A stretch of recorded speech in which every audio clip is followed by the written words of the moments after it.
Oh, that's really funny. Like, oh Jesus, yeah. Oh.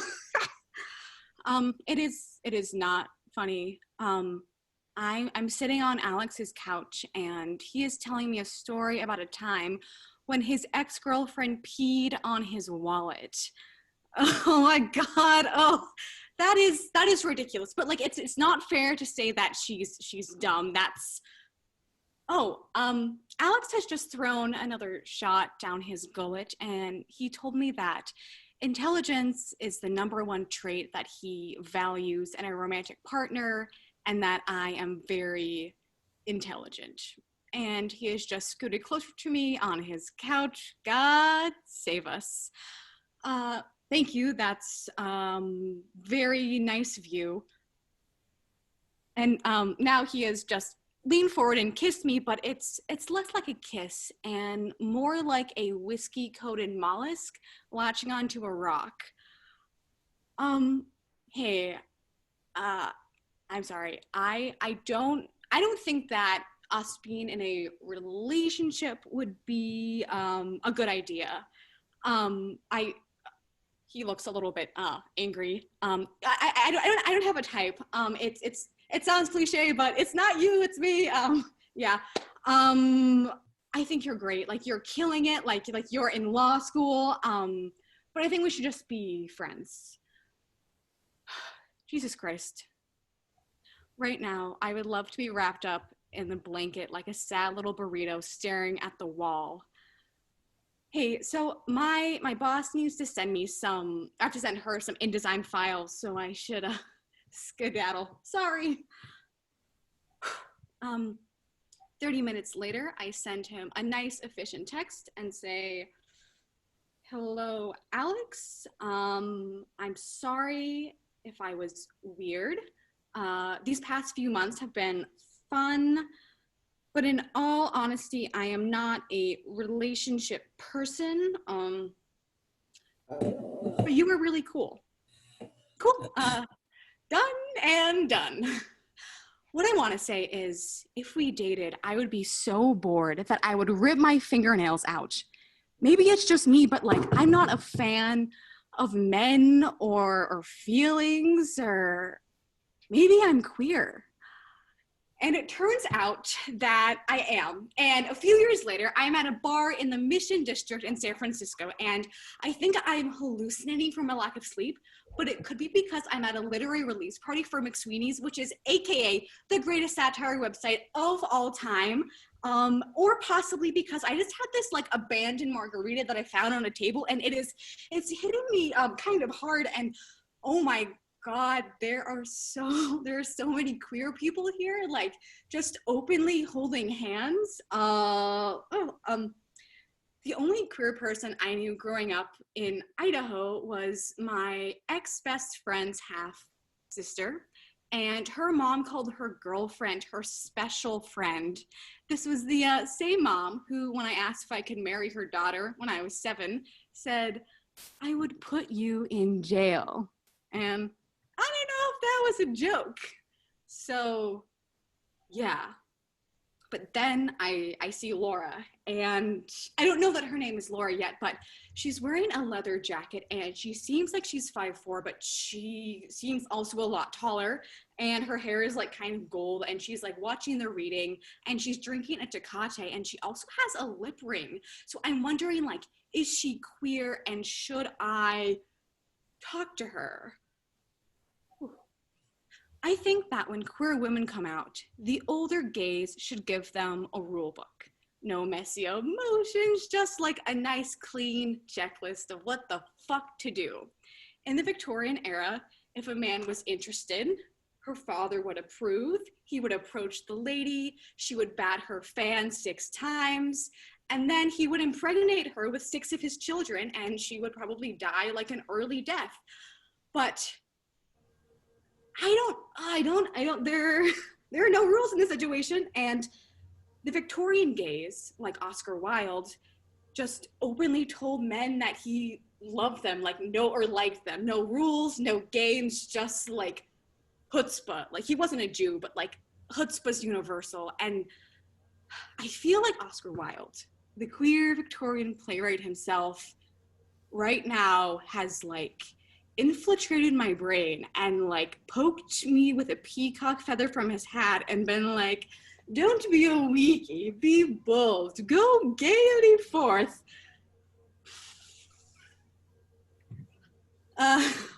Hey, are you on staff? I know that she's definitely not on staff, but like I don't know what else to like fucking say. Oh, nice. I'm also a writer. Yeah. She's a writer, and she's also very funny, and it feels really, really warm in this bar.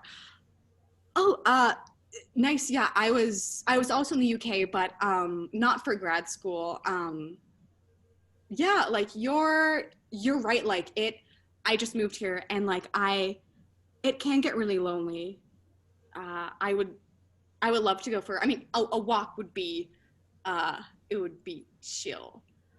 So 2 hours later, and Laura's number is on my hand, and in her walk around the mission, I learned that she just got her master's in literature in the UK. She is a frequent crier on public transportation, which I thought that only I did. And she also does this thing where like she'll think of something really funny and like crack up, and like it is very endearing. And she also asked me if I want to hang out the next weekend, which I obviously do. So the following weekend, we meet at a bar in the mission, and we spend 11 hours, like evening through early morning, walking through Dolores Park and talking about the ethics of the institution of marriage. And like, it is amazing. That is until she tells me about her boyfriend, her ex-boyfriend. And then I wonder, like, is she queer? And I see a lesbian couple holding a pug, and they're holding the pug like a newborn, and they pass us, and like I feel like I'm gonna like fucking cry in this conversation. I think that I like her like more than I thought. I could just ask her if she's queer, and then something could start. We could be like in a actual relationship. We could read each other's rough drafts, like the kind of rough drafts that you would normally put in someone else's trash can and then like burn the trash can. But we could come to know and understand the like rough and messy and like really questionable and like tender parts of each other, and it could be amazing. But actually I think a relationship would be like the worst possible thing that could like ever happen to me, because here's the thing. Being in a relationship with someone that you really like is a lot like being in an acting class. You unload your trauma for another person or an audience, and then it's just over and you're like alone with all the feelings. I had an acting professor in undergrad who loved to get inside students' heads. He was like a super unorthodox, unauthorized, like Carl Jung. And students would come out of class coated in like snot and tears and say, Larry broke me down, but now I am an actor. And I was like, yeah, fucking right. But then I have to do a scene where these two siblings have to leave each other for years. And so Larry keeps asking me like, so what's your relationship like with your brother? Have you ever been abandoned by someone? How did that feel? I don't think that you can be emotionally honest. I think that you just analyze your feelings so you don't have to feel them.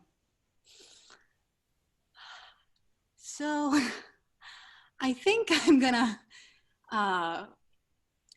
reject this feeling. You can call me No Feelings McGee, bitches, because I am clearly not meant to be an actor or in a relationship or have any kind of legitimate vulnerability in a romantic sense, as it turns out. Because honestly, like, vulnerability feels like worms crawling into your skin through your nails.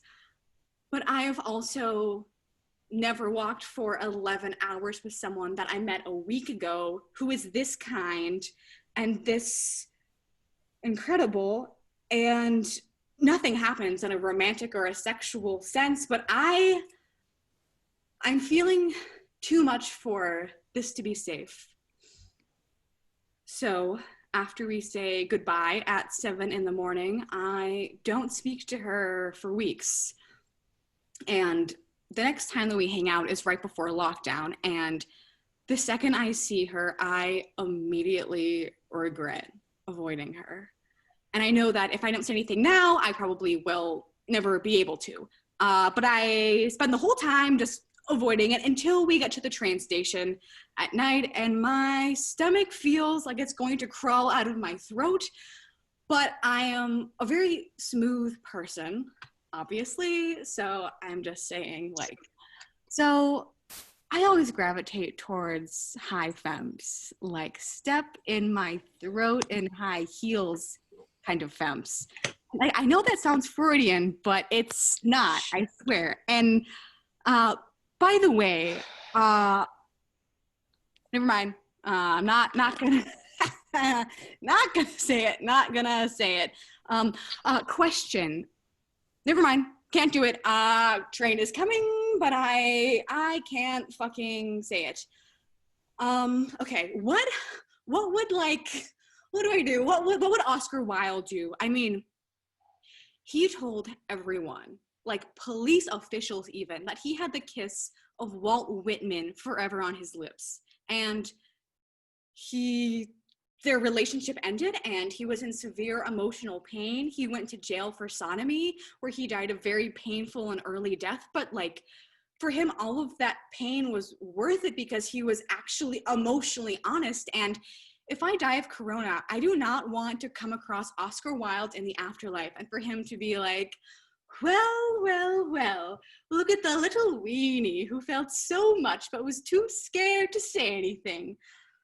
But the thing is that I am a Jew, and there is no afterlife. There is only the now.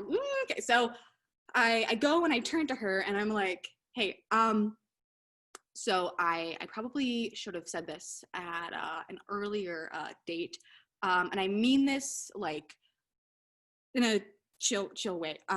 But I am romantically attracted to you as a person. I think that you're very interesting.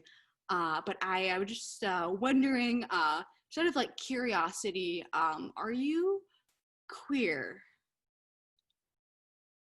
And then she says, I also felt like there was something between us, and I tend to think a lot about a thing without actually saying anything. And I wish that we had more time. And then the train comes and Laura gets on it and I move 512 miles away. So I guess the moral is don't be a weenie, because in general, it is very hard to be a human being and even harder to be a romantic. So don't wait until there's a pandemic to be honest with someone.